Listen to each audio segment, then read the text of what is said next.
Welcome to the Homeschool Show from North Carolinians for Home Education. Our mission is to help you homeschool with confidence and joy. I'm your host, Matthew McDill, and we have back in the studio once again, John Lewis. Hey, you Matt. made it back. Yeah. It's been a while. We've missed you. It's been a long time. I was about to think that I wasn't going to be able to make it back, but I'm glad to be here. We're glad you're here. Yeah. Hey, I got this great pen recently. I like this pen. I don't know if you've ever seen one of these, but did you know that it can write underwater? No. Yeah. I mean, it can write a lot of other words too, but it's pretty cool. That's great. Yeah. You know, I met a microbiologist the other day. Yeah? But he was a lot bigger than I expected. Really? Yeah.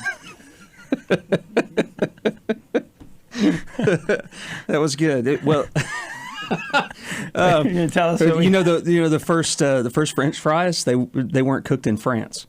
Yeah. They were cooked in Greece. Of course. We're glad you're back. Tell us what's on the show. All right. Today we're going to do the homeschool news, and we're going to go back and review some of the history of homeschooling in North Carolina. And the Homeschool Conversation segment, we're going to listen to a conversation that I had with author and speaker Rachel Carmen. She was one of our featured speakers at the 22 Thrive Conference. And then a Homeschool Tip of the Week, we're going to discuss some recommendations for teaching writing. And I know some of you out there are probably looking forward to that because that can be a dreaded topic sometimes. It can be. It's a hard subject. Yeah. It is. All right. Well, let's start off with some homeschool news. Debbie Mason, who's been on our board, the NCHE board, since, the 80s, sometime in the 80s. She's our conference director. She's our media director. Well, she decided to put up a series of posts on Facebook outlining the history of homeschooling in North Carolina. Okay. So we're gonna share it over the next few episodes, some of these posts. And so today we're starting with part 1, which says the modern homeschool movement begins late 70s, early 80s. So let's see what Debbie has to say about how we can learn about this history. It is important that homeschoolers know the early history of homeschooling in North Carolina and NCHE. Let's start with how the modern homeschool movement got started. Many homeschool pioneers learned about homeschooling in the late 1970s and early 1980s when they heard Raymond and Dorothy Moore being interviewed by James Dobson on the Focus on the Family radio program. Some also read John Holt's book, Teach Your Own, or his homeschool newsletter called Growing Without Schooling. The Moores were education specialists who had researched early childhood education. Because of their findings, they tried to reform the school systems of America from within, citing their research. Their efforts were met with nothing but resistance. So they published a book for the general public called Better Late Than Early in 1975. He continued to publish information about their research, which promoted home education. John Holt was a classroom teacher who observed profound negative changes in children after they began to attend traditional school. He, too, tried to reform the system, but to no avail. When he concluded that the system wasn't going to change, he began promoting unschooling, which is a type of homeschooling. In 1977, he started his newsletter, Growing Without Schooling, which was the first newsletter dedicated to home education. And now we have a personal note from Debbie, who was writing this. I was one of these parents who, in 1981, heard the Moores on Focus on the Family. My oldest daughter was not even 1. After reading the Moores and Holt's books, I was convinced that this was the best way to bring up a child, at least for the first years. Most of us started out thinking that when they reached the ages of 8 to 10, they would be developmentally ready for school. But when our kids got to those ages, we loved this process so much that we just kept going. All right, so that's the first little installment of how people all over the nation, but in North Carolina, became aware of homeschooling and how it started out of public school education and observations that were happening there. That's really interesting. Sounds a lot like the Protestant Reformation. Yeah. You know, in a way. I wasn't aware of those. I'm going to have to go look those books up. That's right. Now. So on Facebook, you can read this series of posts on our Facebook page. It's facebook.com/NCHE1984. NCHE Facebook groups, if you want to fall into any of these categories, of homeschoolers, you can consider joining some of these Facebook groups. We have Homeschool Leaders of North Carolina, military homeschooling families, single parents, working parents, adoptive family support, special needs support, preschool homeschooling. And so all of those are NCHE Facebook groups that you can join. And you can find a list of these links for each group at nche.com/community/support. And we're going to include that link that will take you to the list in the show notes. Now, today on the Homeschool Conversation segment, we're going to talk to Miss Rachel. She is an author and a speaker, and in her books, How Many Times Do I Have to Tell You? And How to Have a Heart for Your Kids, Rachel challenges mothers to surrender their will and draw closer to their Heavenly Father. She and her husband, Davis, are the owners of Apologia Educational Ministries. And so we're going to take a listen to that interview now. Yeah.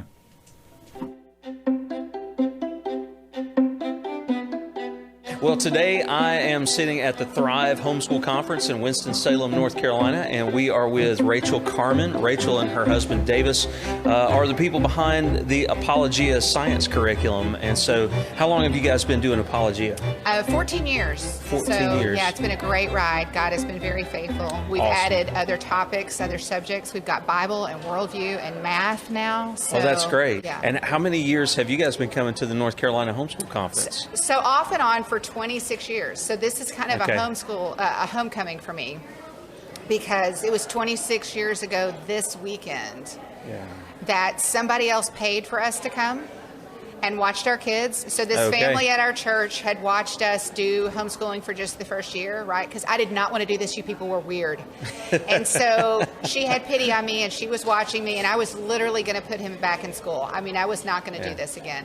And she said, would you go to a homeschool conference if we paid for it and watched your kids? And I was like, game on. Yes, you're going to watch my kids and pay for it. I am all over that. So we came, and we were literally going to be the best little legalists in town. We were going to come get our badge and go to one workshop so that we can say we went. I mean, listen to that. I mean, that's pretty pathetic. Yeah. And that's what we did. We registered so we could have our little name badge. We wandered into a workshop. We didn't even look at who was speaking or what the topic was, because we were just going to go to one, right? Right. And we got into that workshop, and there were probably 2,000 or 3,000 people there. And we ended up in the middle of the road, in the middle of the conference. And the Holy Spirit fell. And our lives changed. I mean, he got up there and he started talking about, he just cast this vision for what it can mean for your family, for your relationship with God, for your kids. And I sat there, I was crying, and I looked over at my husband, and he was crying. And I was like, oh my goodness, my life has just changed. And so that was 26 years ago. And that was here. That was here. Oh, wow. And so Yeah. now here we are in 2022, and you're a conference speaker. It's true. And Yeah. you know what's even weirder? So I'm old enough now. I have had several mothers come up this weekend and go, I remember when you spoke here 20 years ago. And I'm like, oh my goodness, I'm old enough to say that I spoke somewhere 20 years ago. Oh my goodness. So yeah, I've been at it for a while. I thought that I was going to be a motivational speaker for corporations. Right. And now I'm a motivational speaker for homeschool moms. There you The go. very group of people I thought I didn't want to be a part of. So it's kind of cool. So what are some of the topics that you like to talk about? What are some of the things you're presenting this weekend? Yeah, so this weekend I'm talking, it's always about God and Jesus. It's always Right. about pointing the moms to getting their strength, putting their faith in God, trusting Him and obeying Him. Specifically this weekend, we just talked, this last session was about teaching your children to bless and not curse. Because I really believe, and I believe Scripture supports this, is that it matters how our kids treat each other as siblings. Right. Just like it matters how we relate in our marriage. Right. It matters how our kids relate to us as parents, respect. It matters how our kids treat each other. Yeah. And so that's what that session's about. The next one I'm doing is called, it's got a long title. You ready? Okay. Attention, obsessive, compulsive, perfectionist, control freaks. Chill out. Okay. And the whole point of that talk is I have discovered that there's a whole lot of us that are obsessive, compulsive, perfectionistic, and control freaks Okay. who start homeschooling. And we do it, we tight-fist it. We are just holding on to every detail. All the dishes have to be perfect. We have to look perfect. Our kids have to be perfect. We have to Right. finish every lesson plan. And I don't think that that's what it's about. Right. And I think we've got to chill out and open our hands and give it to God. And so I'm just really passionate about setting people free Right. and leaning into what God has planned for them. And I guess that's really easy to do. People Tim Hawkins has that joke that if you think you can school your kids better, and pretty much Yeah, is the answer, right? exactly. And so people go into it with certain ideals Yeah. and motives and this vision of what it's going to be. Yep. And in the midst of it, it doesn't quite work out the way we think. Not does at it? all, right? So- Not at all. Yeah. So, what are some of the practical takeaways that you want when you come to speak here or at any other conference? What are some of the practical takeaways you want people to leave your sessions with?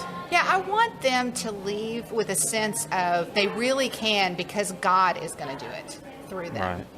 And I want to relieve their burden of feeling like they've got to carry the whole thing, because Jesus invites us to come to Him and be yoked with Him and let Him do this with us. So often as moms, homeschool moms, I think specifically, we think we've got to do it all great all the time. Yeah. And that's not what God's standard is. He's asking us to trust and obey Him, to trust and obey, rinse and repeat, do it again, Yeah. do it again, do it again. And So just be hard. inspired just to do it another day, another year, yeah.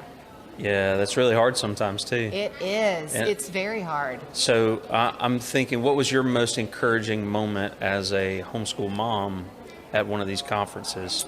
Anything stand out? Yeah, I think the standout is it's going to be maybe anticlimactic. I thought I knew what a homeschool mom looked like.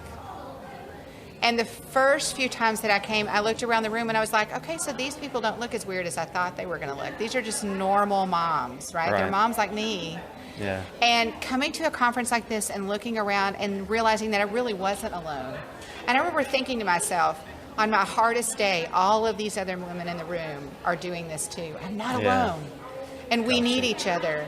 And somehow that visual of sitting in a conference room and seeing all these other people, I would visualize that on a really hard day, that there were other people doing this and that God was with us and this was a good thing.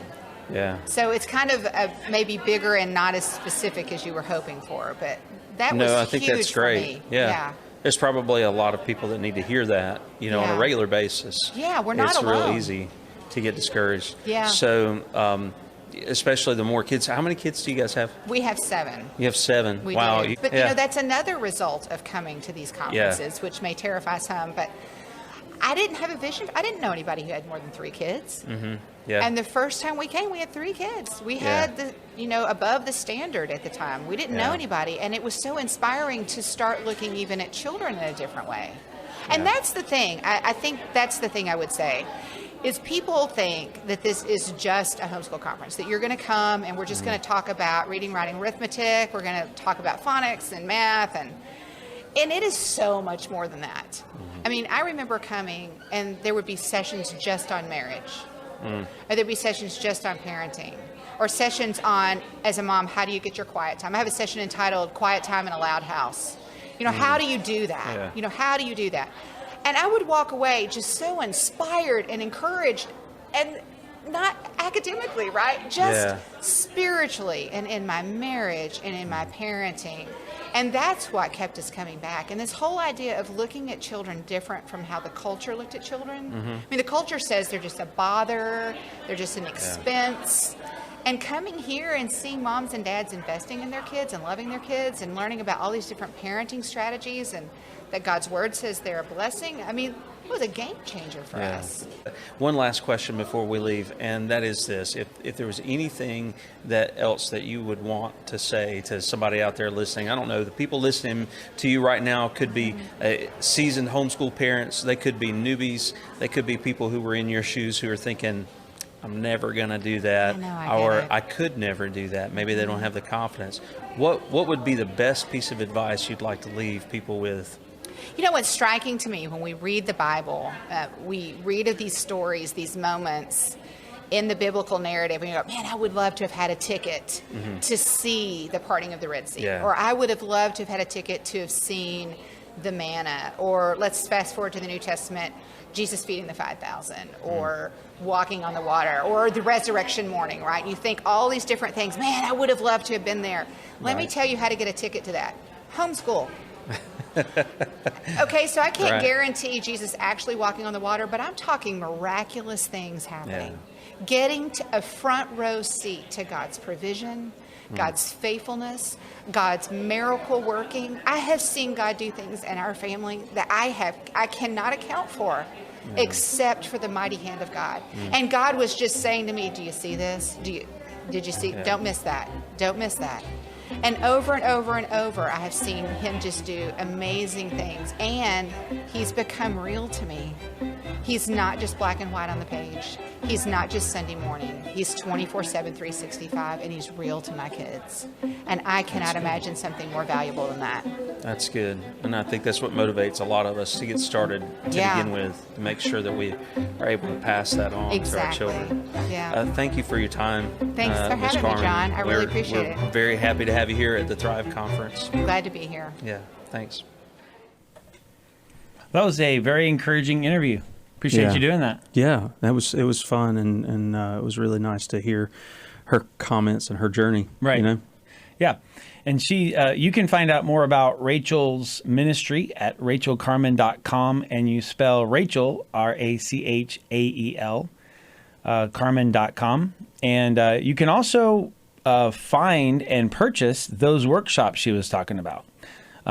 She was telling you about some of those that she was doing. One of them was Chill Out. For that perfectionist person. So if that was you, or if you wanted to hear any of these, you can go to our website and see and purchase each of those for $5, her keynote. In fact, you can find all of the workshops at the 2022 conference by going to nche.com/2022-conference-recordings. And of course, we'll have that link in the show notes also. All right, well, let's move to our homeschool tip of the week. And what I'm going to do this time is share something from the Greenhouse. Oh, awesome. So this is the Greenhouse magazine, which has been in existence as long as NCHE has. Of course, it started out as a little newsletter. Right. But now it's a beautiful print magazine that you can receive in your mailbox. And so I wrote an article in here called Fantastic Fantasy and Writing Recommendations, which is what we're going to look at. There's some other ones in here. One called However Imperfectly. Another called Time Management. Homeschooling Preschool Made Simple. How to Make a 4-Year Plan for High School. That sounds helpful. Yeah. With everyone super, no one will be. Actually, Davis Carmen wrote that one. Yeah. Rethinking Education. How about this? The 4 characteristics of a successful homeschooler. So, and I didn't even read all of the articles in here. Right. So if this sounds interesting to you and helpful, and you'd like to be able to get this in your mailbox, I bet you're wondering how. Yeah. How do we do that, Matt? You join NCHE. Okay, This is a member benefit. So if you go to nche.com/join, you can become a member of NCHE. There are quite a number of benefits. Plus now we have live homeschool mentoring as part of our member benefits. Plus you get this magazine. That's so awesome. Check that out, nche.com/join. All right, I'm going to read the first part of this because what I've done is included a little excerpt from a book I was reading. Okay. So this is a story. It's story time. Children, gather around. You get the little carpet squares. That's right. Yeah. Jenner sat on the front steps with his journal in his lap, staring out past the trees. Nia, his mother, had asked him to write a book report on the age of the kindly flabbits. But try as he might, Jenner couldn't make it past the first few words without thinking about Oscar's map.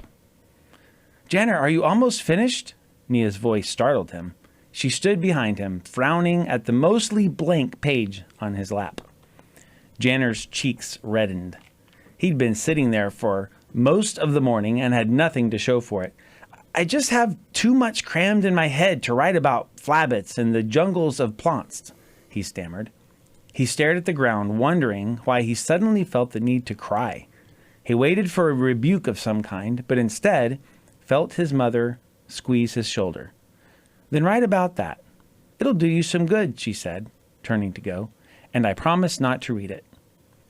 By the time he finished relating the details of the last 2 days' adventures, the head full of questions they had raised, and the heart full of emotions they had awoken, his hand ached, and the ink bottle was almost dry. Nia called for lunch of hen meat, salad, and round bread, and Janner closed his journal with a feeling of lightness in his chest, as if he had been carrying a feed sack on his shoulders for 2 days and had just heaved it to the barn floor. So this is from On the Edge of the Dark Sea of Darkness by Andrew Peterson, which is one of the books in the Wingfeather Saga. Have you ever heard of it? Mm-hmm. So this is one of my favorite sets of books, and it's really for young readers, but I just finished reading it for the second time. I just love it. And I love Andrew Peterson anyway. He's also a singer-songwriter. Yep. But this is, as you could probably tell, is from another world. And because I don't know what flabits are. But this is a great book, and I do recommend this series. But I saw in this story a few little nuggets about writing that I thought were helpful. Okay? So I just want to share those with you from this article. The first is sometimes writing is frustrating. Yes. Sometimes there are tears from the children or Sometimes from mom. the parents. And so don't be surprised. Kind of like math, writing is just a hard thing. Yeah. Now, some of them just take to it, but generally it's a hard thing to do. So it's okay to just know this is a difficult task. And sometimes it's frustrating. Here's another one. Sometimes a great way to get kids to write is to let them write about whatever is on their minds. Mm-hmm. So in this case, right, Janner, who's the character in the story, had too much in his mind to think about it. You know, he needed to unload that. Yeah. And so it's a great opportunity because all you need your kids to do for the most part is write. It doesn't matter if it's graded or helped. The more they write, the better they get. Yes. So if they just need to write whatever's on their mind, let them do it because they're still writing and it's still a positive part of the process. Yeah. Here's another one. Sometimes the most effective educational strategy for the day is to ditch the curriculum. So we have in this situation, you got to finish your book report. You got to finish your book report. It's due today, you know. And I know that most homeschools enjoy and take advantage of that flexibility. But sometimes parents are still working really hard to stay within the lines and get all the pages read and all the assignments finished. And that's okay. We have to have a goal. But sometimes that's not the most productive thing to do. They can write the book report tomorrow. Yeah. You know, let them write what they need to write. Right. And you're still being very productive in the process. And that really applies to a lot of other things. It may not just be writing. Can I share something? Yeah, real please quick? do. I think that's a great comment. We actually applied this with one of our kids this past year, and did a lot of these where we just did journal writing, and if you can't think of it, we gave prompts that they could pull out of a bucket. If they didn't want to write about the prompt, they could just write about whatever they were thinking about. Yeah. And I even told them, you know, if you just want to write about how you feel that day, or you write something personal and you don't want it to be read, as long as you write a page, you know, that's fine. And then fold it in half in the notebook so that I know not to read it. Yeah. And then the things that aren't folded in half I can read. But the thing about ditching the curriculum, I want to say this about the goal.